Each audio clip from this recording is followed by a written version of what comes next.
وقل جاء الحق وزهق الباطل إن الباطل كان زهوقا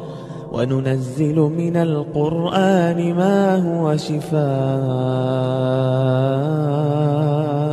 ورحمة للمؤمنين ولا يزيد الظالمين إلا خسارا. أعوذ بالله من الشيطان الرجيم. بسم الله الرحمن الرحيم. الحمد لله رب العالمين، والصلاة على محمد وآله الطاهرين، والسلام على أصحابه البررة الميامين، وبعد. السلام عليكم ورحمة الله تعالى وبركاته أيها المستمع. يقول سبحانه وتعالى: أعوذ بالله من الشيطان الرجيم. بسم الله الرحمن الرحيم. من يطع الرسول فقد أطاع الله ومن تولى فما أرسلناك عليهم حفيظا. صدق الله مولانا العظيم.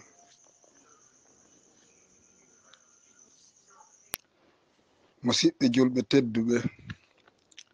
haray ɗum fo moɗon mi salminiri on salminago gongo tawata ko gonɗon Allah subhanahu wa ta'ala sar'ini waɗi yo wonu saabiwal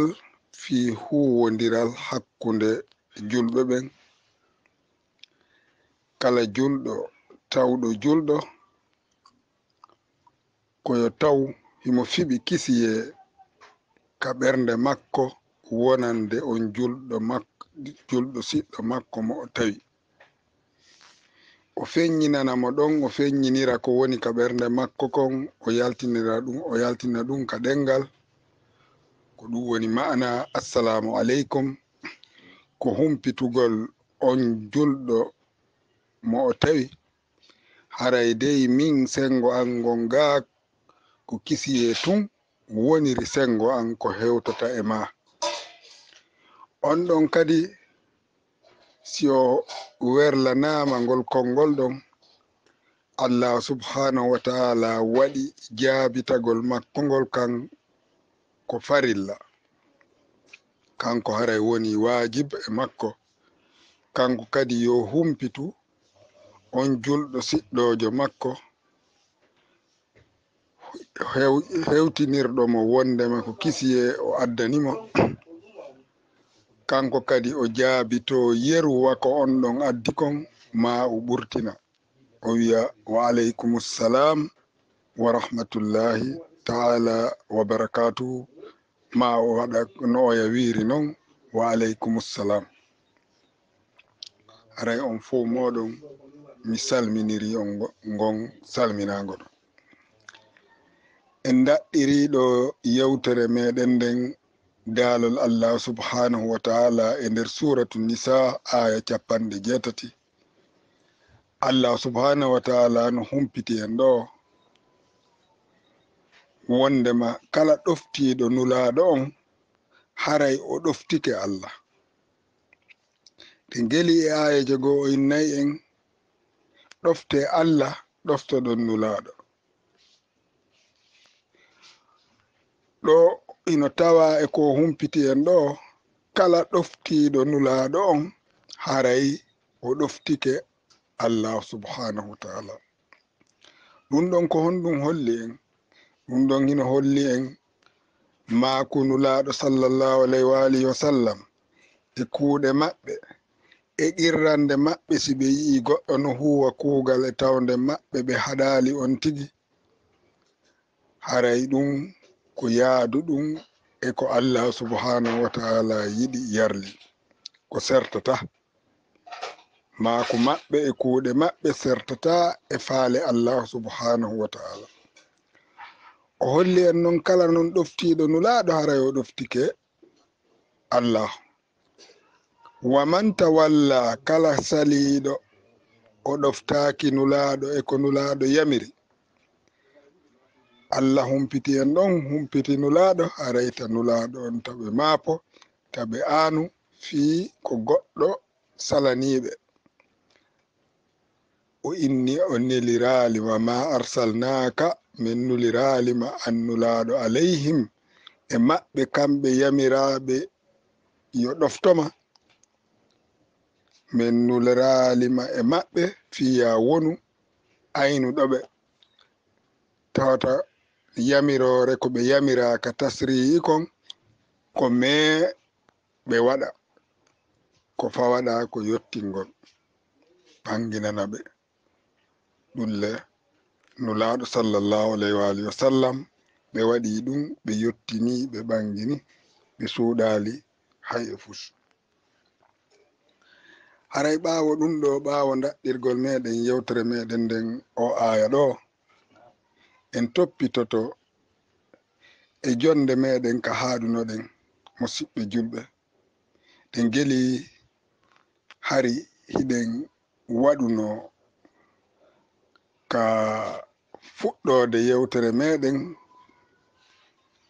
toɓɓe ɗe faandi ɗen yewtude ɓanginde ɗen ko fii ma'ana waliyu e imamu e khalifa. fuɗɗorɗen ma'ana waliyu holluɗen ka Allah subhanahu wa ta'ala ɓangini fi waliyu wondema ko woni waliyu ko on heftayɗo fiyakuuji julɓe ɓen laamotoɗo julɓe ɓen on mo tawata hay gooto goo hikkaaki yeeso makko ko kanko woni dow ka fi yamirgol julɓe ɓen haɗa ɓe holla ɓe ko nafata ɓe aduna e lahira. tawi Allah subhanahu wa ta'ala o holli ko hombo woni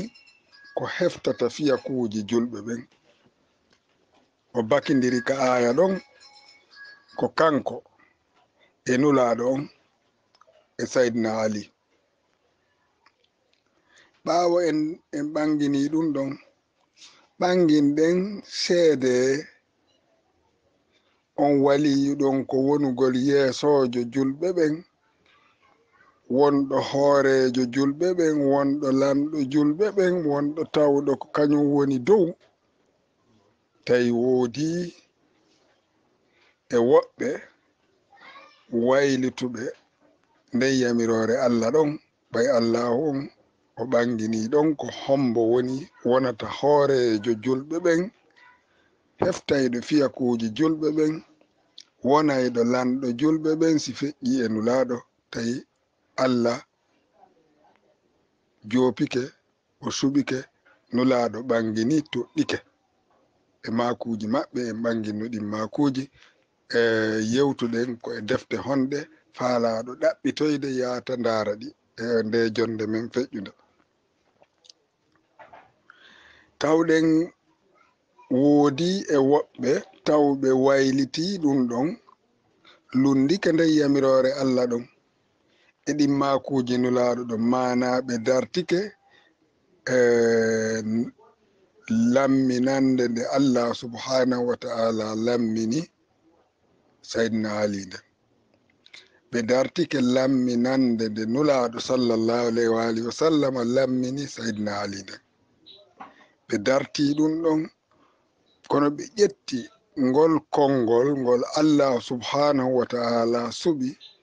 lamminiri Sayyidina Ali nulaaɗo kadi ɓanginireni ɗum lammini Sayyidina Ali ɓe ƴetti ngol konngol ɓe laamori ɓe inni ko kamɓe woni lontiiɓe nulaaɗo on ko kamɓe woni lanɗo julɓe ɓen ko kamɓe woni hoorejo julɓe ɓen. tawi en ɓangini kadi e nder jonde meɗen feƴƴunde on wonowo waliyujo heftuɗo fiyakuuji julɓe ɓen lanɗo julɓe ɓen taskotoɗo fiyakuuji julɓe ɓen tawi ko me o wona ko tawata fewndo zamanu makko ɗon ala hay gooto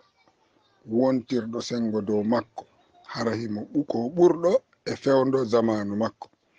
hara himo ɓuri fop gandal, himo ɓuri fop ruɗagol, himo ɓuri fof cuucal. an yakuna afdalu ahlu zamanihi fi lilmi wa zuhdi wa shujaa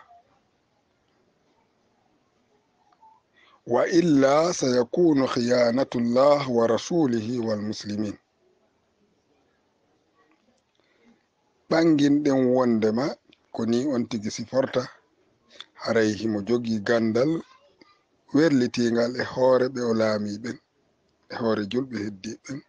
himo jogii ruɗande werlitinde e hoore julɓe heddiɓe ɓen. himo jogii cuucal werlitingal e hoore julɓe heddiɓe. si tawi woniraali noon, si tawi on tigi woni yeesojo julɓe ɓen, hara hino woodi e ɓen ɓe o woni yeesojo muɗum ɓurɗo mo e ɗiɗo, haray ɗon no nulaaɗo maakiri noon no jangirno ɗen hadise on noon, haray ɗon on tigi ɗum ɗon woni ko jam fagol diina Allah kan, jam fo nulaaɗo on, jam fo julɓe ɓen. ɗum ɗon hari en ɓangini haa wano teliremma ɗon. jon noon sunnu mawnuɗo hino woodi e hoore julɓe ɓen, nde wonno en seedike waaseede heɓugol ɗe geɓe ɗo tati. o sahabankejo wiyeteeɗo aboubacrin e o sahabankejo wiyeteeɗo oumar binil khattab, ɓeeɗo ɓe qirritike e ɗenɗe maɓɓe waaseede maɓɓe ɗeɗo geɓe tati: al ilmu wa zuhdu wa sujaa, gandal e ruɗagol e cuucal. ɓe qirritanike ɗum ɗo hoore maɓɓe. qur'ana on kadi no ɓanginani en ɓayi ɗiɗo fop étape ji waɗi. tariha on hino ɓanginani en ɗiɗo fof ko tawata ɓe mankiraaɗi. tawti ko qur'ana on ɓangini kon e ko tariha on ɓanginani en kon, fii ɗum ɗo fii ɓe mankiraaɗin ɗo tawti ɗon ko ɓe qirritani hoore maɓɓe, ɓe qirritori ɗenɗe maɓɓe. ɓay se yeƴƴitike e ko aroyte yewtugol fii muɗum yanñen inchallahu taala, fii ko feƴƴuno kon e nde nokkure saqifa, tuma nde nulaaɗo sallallahu alayhi wa sallam feƴƴinno, tuma nde kanko Umar bin al-Khattab e Aboubacrin e ɓen ɓe kafiduno e fii teliremma waylitugol yamirore Allah subhanahu wa ta'ala, tuma nde ɓe tummodiroyno e nde nokkure saqifa. kanko Aboubacrin ko janguɗen ka siraji kon, tawata kadi ɗin siraji ɗon hina defti siraji ka tawata ko shiyaɓe windi sakko wona ko ɗoworɓe yamirore Allah subhanahu wa ta'ala e nulaɗo, ko Allah e nulaɗo lamminno Sayyidina Ali kon, hara na ɗoworɓe ɗum ɗon sakko wona hara ɓe toñu ɓeeɗa ko kamɓe tigi e nder defte maɓɓe ɗen. kanko Aboubacrin o arino o inni yo Umar bin al-Khattab yo fontu jungo o waɗanamo bay'a, wondema ko kanko Umar wonata yeesojo. sabu tawde honɗum, sabu tawde kanko Aboubacrin himo reeni hoore makko, Umaru hino ɓurimo. sabu yi'ugol hoore makko hino woodi ɓurɓe mo bu. kono kanko Umar bin al-Khattab kanka ɗo wi honɗum, o wi'ani, o jaabiti Aboubacrin, ko am ɓurinmi, hay gooto e men enen ɗo ala ɓurɗo ma, ko am ɓurinmi, fontu jungo ngon mi waɗane bay'a. on sayi kanko Aboubacrin o fonti jungo Umar bin al-Khattab waɗanimo bay'a. o yalti o hulɓini hulɓinteɓe goo yo ar waɗanamo bay'a. ɓe yeeni yeeneteɓe goo yo ara waɗanamo baya kala mo tawno waawali wadde ɗum ɗon ko suuɗiɗo ɗum ɗon eɗen andi ɗen jangi ka tarihaji ko honno feƴƴirno kono ɓayna e fi nden toɓɓere ɗon taw wonɗen ko ɗum haadi yaññen yewturgol ngon sengo ɗum ɓaawo noon kanko Aboubacrin o waɗanama on bay'a o heftinama fiyakuuji julɓe ɓen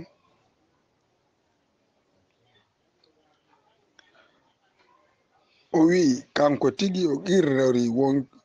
qirrani hoore makko ɗengal makko e nder yewtere makko ananere nde o yewtunoɓe nde fillitiɗen kadi fi muɗum hanki ka jonde meɗen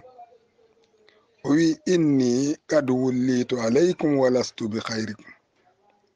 o inni min mi heftinama e hoore mon mi lamminama e hoore mon mi wonali ɓurɗo on moƴƴude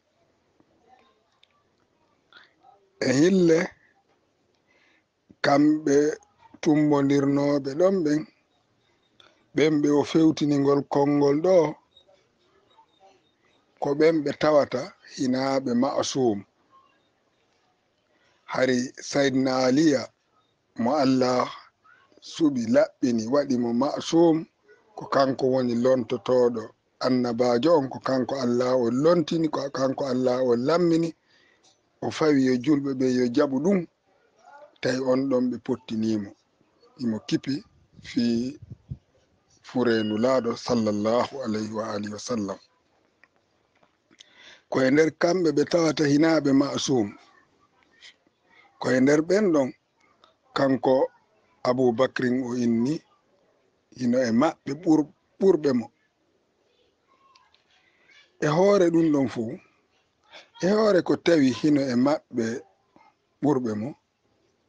kono ko o jonna kanko laamagol e tawi kadi noon objectif yewtere men nden ko fi o kalima waliyu o yi ko on ɗon o utilise on kan konngol ngol Allah subhanahu wa taala utilise innama waliyukum ngol o utilise o lamminiri o ngol o huutori o lamminiri Saydna Ali ko ngol ɗon ɓe huutori ɓe lamminiri Aboubacry ko ngol ɗon o qirritori o laamorike ko ngol ɗon o lamminirno kadi Umar ɓe heɓaali konngol goo ngol ɓe waawata huutorde fi ma'ana ri'asatu dawla wongol yeesojo dawla julɓe ɓen si wona ngol konngol ngol Allahu e nulaaɗo gollir fi lammingol Saydna Ali ɓe huutori ngol kanko Aboubacrin ko ngol o huutori o laami ko ngol o huutori o lammiri Umar kadi Umar ibn al-Khattab fewndo o woni e danki mayde lajal ngal ɓadike en fillitino e jonde men feƴƴude ko ngol konngol o wonno e fillinnaade hara nun kaarijo no wuurno lawal laytuhu hara nun kaarijo kadi no wuurno lawal laytuhu ngol konngol ngol tawata ko ngol Allah huutori lamminiri Saydna Ali ko ngol konngol nulaaɗo huutori lamminiri Saydna Ali ko tawata hino e defte julɓe ɓen fof makuuji nulaaɗo ɗin sallallahu alayhi wa sallam daalol Allah ngol hino ko alquranul karim maana o kalima ɗo innama waliyu o kalima waliyu ɗo tabituɓe e yamirore Allah nden jaɓi ko Allah huutori ngol kon ɓe ɗoftike ko Allah e nulaaɗo huutori ngol kon lammini Saydna Ali ɓe jaɓi ɓe golliri ɓaawo feƴƴi e Saydna Ali o golliri e hikkiɓe ɓe o kafidi ɓen haa imamu ɓen sappo e ɗiɗo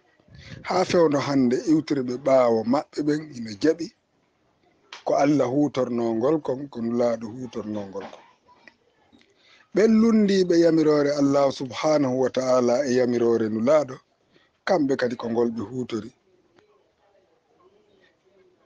ngon sengo ko faaleji maɓɓe ɓe huutoringol ko ngol ko woni mana maggol ko wongol yeesojo julɓe ɓen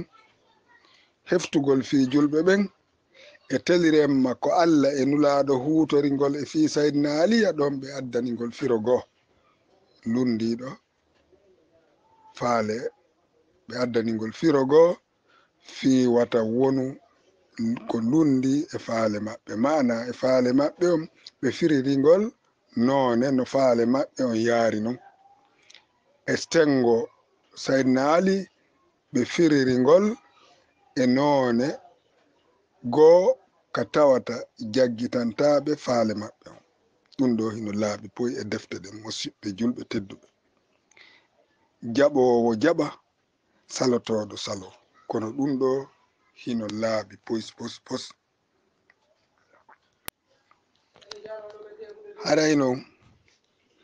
kala jaɓuɗo ko Allah subhanahu wa ta'ala huutori ngol konngol ɗon innama waliyukum ko jangono ɗen hanki on aya kala jaɓuɗo ɗum ɗon o jaɓi ko nulaɗo huutori kon ɗum wondema kamɓe nulaɗo ɓe landiti ɓe ngeli e janguno ɗum ɗon ɓe landiti julɓe ɓen fof ɓay julɓe ɓen fof hino jaɓuno nulaɗo sallallahu alayhi wa sallam ko kamɓe woni lanɗo julɓe ɓen ko kamɓe woni hoorejo julɓe ɓen ko kamɓe woni waliyujo julɓe ɓen nulaɗo landitoriɓe ngol konngol ka gadir gumma alastu awla bikum min anfusikum emi wonali ko min woni heftuɗo fi moɗon ɓuri wonkiji mon ɓe fof ɓe jaabi nulaɗo ko non woniri nulaɗo no gelino si ɓe landike ko ɗum ɓe jaabato ko ɓay hiɓe andi ko non woniri kono nulaɗo ko preuve ko hikkitata ɗon kon waɗi si ɓe landi e maki awa kala mo tawi ko min woni heftuɗo fi on tigi ko min woni kippuɗo fi on tigi ko min woni lanɗo on tigi haray aliɗo kadi ko kañum woni lanɗo on tigi ko kañum haani hittude on tigi ɓuri wonki makko kañum woni kanko woni lontojo an on si feƴƴi e an fof nani ɗum ɗon jon non nannoɓe fewndo on sey ɓaynulaɗo ɓe gayni makude maako maɓɓe ɓe makuno ɗon konngol yo yottin tawaɓe ɓen wirniɓe ɓen wirniɓe ɓen hina tawnoɓe hino wuuri ɓe arali ɗon nden ñande tun ko ɓe heɓaka ɓen ha fewtiti fewndo men enen ha aroyayɓe alhamdulillahi hikkaniɓen yeeso go'o fi kala no woodi wonɓe e suuɗude wonɓe e buumude kono tawi woɓɓe hino ton wonɓe e yottinde ha hewti en ko tippude ɗum ɗon tippude ɗoftagol on maako nulaɗo ɗon yo yottin tawaɓe ɓen wirniɓe ɓen tawi kala anduɗo haray o iwa tawaɗo kam kadi ko yo yottin e wirniɓe ɓen ko tippude ɗum ɗon e ɗoftagol on maako nulaɗo ɗon addi yomi humpitu on ɗum ɗo jaɓowo on jaɓa o wondi e yamirore Allah e nulaɗo salotoɗo on salo o wondi e yamirore Aboubacrin e Umar ɓelle hino qirriti ɓe wona munasib e fi nde lowra ɗo ɓe ngeli Allah subhanahu wa ta'ala o daalani en e nder alqur'anul karim e ayeje heewde nokku ka o daalani en بعد أعوذ بالله من الشيطان الرجيم بسم الله الرحمن الرحيم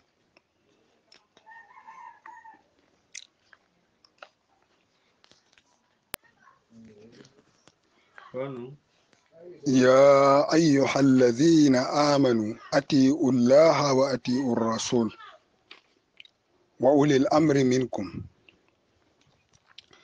الله سبحانه وتعالى daalani en e nder suratu nisa aya 59 hina aya on fo wonɗen e ƴettude ko yeru ko faandi ɗen ko yowondiri e yewtere meɗen nden ɗo. O daali ko ono yo ɓen gonɗinɓe ko haana gonɗinede kon. ɗofte Allah ɗoftoɗon nulaaɗo. ɗofte Allah e ko o yamiri ino tawa e ko o yamiri innama waliyukumullahu wa rasuluhu wallazina amanu allazina yuqimuna salata wa yutuna zakat. tawi ɗum hawri ko sayyidina ali. ati ullah ɗofte ɗum ɗofte Allah e ɗen yamiroje makko ino tawa e yamiroje makko ɗum ɗon hollugol ko hombo woni lontotoɗo annabajo on si annabajo on wirnike. ɗofte annabajo on e ko woni on e yamirde kon. si on waɗi ɗum ɗo ɗiɗum on ɗoftike Allah e nulaɗo ɗum ɗon ɓay haray on ɗoftike Allah e nulaɗo hino tawa e ko Allah e nulaɗo yamiri ɗoftagol heftayɓe fiyakuji monɗin. arano noon e heftayɓe fiyakuji monɗin ko saydna ali ko ɗum waɗi si hikkiti ɗon wa ulil amri minkum e ɓen jomiraɓe fiyakuji moɗon. ko homɓe woni jomiraɓe fiyakuji moɗon? jaɓowo jaɓa salotoɗo salo. arano on e jomiraɓe fiyakuji moɗon ɗin ko saydna ali alayhi salam. ɗiɗaɓo on ko imamul hasan alayhi salam. tataɓo on ko imamul husayn alayhi salam. nayaɓo on ko imamu ali zainul abidin alayhi salam. njowaɓo on ko imam muhammadul baqir alayhi salam. jeegaɓo on ko imam jafaru sadiq alayhi salam. jeɗɗaɓo on ko imam musa al kazim alayhi salam. jeetataɓo on ko imam aliyu rida alayhi salam. jeenayɓo on ko imam muhammadul jawad alayhi salam. sappaɓo on ko imam aliyul hadi alayhi salam. sappo e go'aɓo on ko imamul hasanul askari alayhi salam. sappo e ɗiɗaɓo on ko imamul hujjatul mahdi alayhi salam ajjalallahu ta'ala farajahu sarif. ko ɓeɗo woni ulil amri minkum. ko ɓeɗo woni ulil amri minkum. naafi wohino woodi fewndo hande e julɓe ƴettayɓe o ulil amri ɓe firira ɗum ɓe inna ko laamuji fewndiɗi ɗin. musidɓe julɓe wattanire yilla ɓe inna ko laamuji fewndiɗi ɗin. leydi wo leydi no mari lanɗo e inna aray ɗin laamuji ɗon ko kanji sappa ɗo ko yoɓe ɗofte. haray miɗo landito ɓen yaaruɓe ɗen haqqille ɗon ko yamirore Allah ɗofte Allah ɗoftoɗon nulaɗo ɗoftoɗon ulil amri. joni si tawi ko ɗi laamuji fewndiɗi Allah yamiri ko yoɓe ɗofte. si tawi ɓe yamiri non ko Allah haɗi kadi e misal a'udhu billah si ɓe yamiri yo goɗɗo ware mo bonna fus si a yeddi a waɗali ko ɓe yamiri kon aray ko a yeddi Allah ɓay ko Allah inni ya ɗoftoɓe. si a wari a ɗoftike ɓe ɓay Allah inni ya ɗoftoɓe a itti wonki ki bonna hara a yeddi Allah. kala ka nawruɗon ulil amri fiyo yaadu e sariya diina kan on heɓata firo makko si wona ko ɓe mi konti ɗo sappo e ɗiɗo ko ɓeɗo woni ulul amri ko ɓeɗo nulaɗo sallallahu alayhi wa alihi wa sallam yewti fi muɗum ka tawata hino e defte julɓeɓen fop. hino e defte julɓeɓen fop hadisu segilain hino e defte julɓeɓen fop ko ɓeɗo Allah subhanahu wa ta'ala yamiri nulaɗo yo humpitu yimɓe ɓen andina yimɓe ɓen wasiyo yimɓe ɓen ko ɓeɗo e alqur'ana e accani en hadisen ko ma'ruf ko andaɗo mi alama e jangude ko ɓeɗo fiino andire valeur ɓe nde wonno tageefo ngon fop jangi janga hino andi tariha histoire ko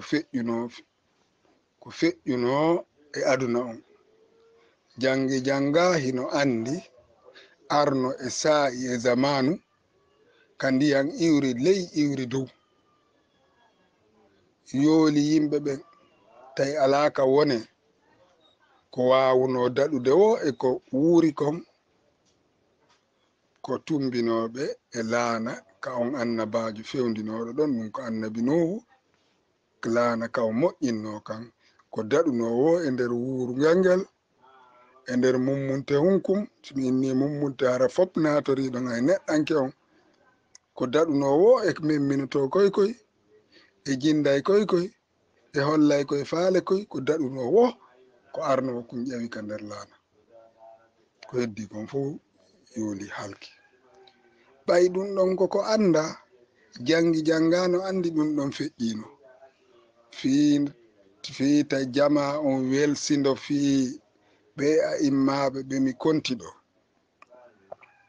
fiita jama on welsindo e fi jogitagol ɓeeɗo nulaaɗo sallallahu alayhi wa alihi wa sallam waɗi misal fi ɓeeɗo e wano kallana ɗon wano fof andiri kallana ko daɗunowo nden nyande ko tumbinoɗo kalana mo tumbanoki ɓen fop ko ɗon ɓe loƴi fii no jama on andira valeur ɓeeɗo nulaaɗo ko ɗum waɗi si ɓe maaki mathalu ahlu bayti fikum ka safinati nuhin man rakibaha naja wa man takhallafa anha ghariqa wa hawa sifa ɓewngure ande yimɓe suudu annabaku ngun sifa a imma ɓen e mon onon hedditiɓe ɓen onon julɓe hedditiɓe ɓen gilandema e ma fewndo nulaɗo makuno ko ɓe faandi ko gilandema e ma an aboubacrin ha e hedditiɗo ko dendanangal hedditiɓe ɓen e tageefo ngo wuruɓe fewndo ɗon fewndo nulaɗo makuno mako e artoyayɓe enen fewndiɓe ɗo e artoyayɓe ɓawo men ha nyande ande sifa a immaɓe ɓen sappo e ɗiɗo e mo on no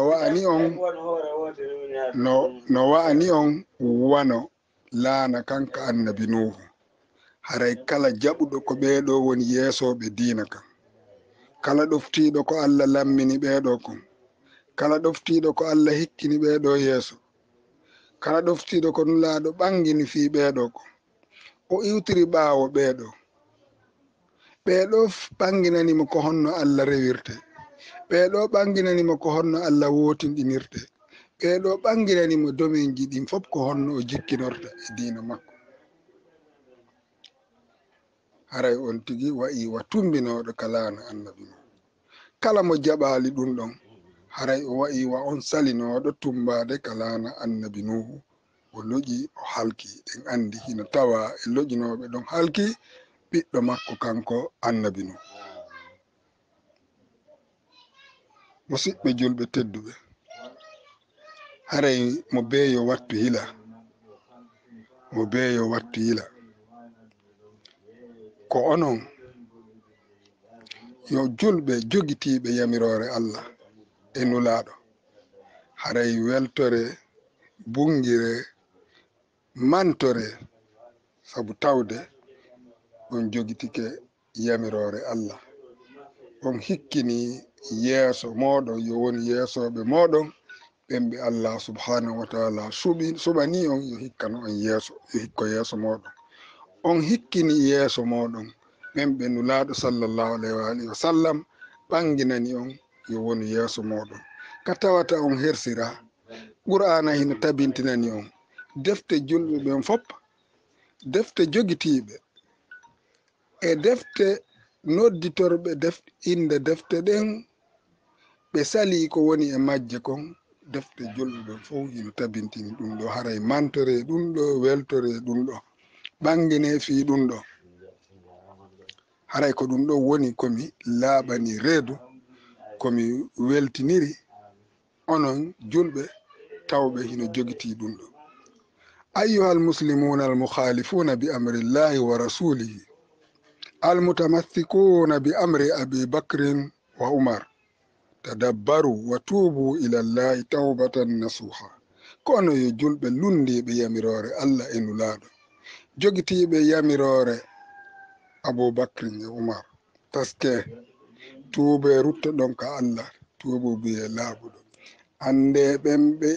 hikkin ɗon ɗon yeeso ɓen ɓe ardin ɗon ɗon ɓe dey ɓe laaɓani on ɓe wona munasib e ɗum ɗon eɗen golle ɗon ka sariya Allah nulaɗo makani en kala ardiniɗo e yimɓe julɓe kala wonɗo yeesojo e hoore yimɓe julɓe haray himo andi hino e ton ɓurɓe mo haray o jamfike Allah o jamfike nulaɗo o jamfike julɓe ɓe ɓeɗo noon ɓe qirritike hay e hakkunde maɓɓe haray en pottinima sumuɓe ɓen ɓe ayimmaɓe na 12 hay e hakkunde hedditiɓɓen sahabankeɓe hino ton bus ɓurɓe ɓe e domin jiɗin tati kala ɗi jantiɗen ɗo ka gandal ka ruɗagol ka cuucal haray musidɓe julɓe tedduɓe e nde jonde meɗen ɗo haray en haaɗay wano ɗo e yondinoray ɗum ɗo fi ɓangingol kalima waliyukum ɓay en wawi humpitade feddeji ɗin ɗiɗi non huutori o kalima waliyukum ko wonugol yeesojo feddeji ɗiɗi woni honɗi mi woni e yewtude fi muɗum fedde athabituna ala amrillah wal khalifuna bi amrillah nden fedde tabitunde e yamirore Allah ina jogiti waliyukum no Allah ɓanginiri noon ko yeesojo o holli o suɓanike julɓe ɓen nulaɗo ɓangini ko hombo lundiɓe nden yamirore ɗon ɓayɓe lundike ko nden inde ɗon nden halfere ɗon ɓe ƴetti ɓe lamminiri hoore maɓɓe haray landal kadi ngal mi landino on hankingal mi woni e tentintinde e nde ɗo jonde meɗen ko fi honɗum on inni kon ahlu sunna ko yimɓe sunna annabijo sallallahu alayhi wa sallam ko fi honɗum salani ɗon noon makuji nulaɗo ɗin makuji tawɗi hino e defte ɗe wi ɗon kadi ko defte mon tawata ɗin makuji ɗon hiɗi e defte siyaɓen tawata ɗin makuji ɗon hiɗi yaadi e ayeji alqur'ana ɗin ayeji alqur'ana ɗin ko fi hon ɗum salani ɗon jaɓugol ɗum ɗon jaɓuɗon yewtere neɗɗo mo tawata hina o annabajo hina o masumjo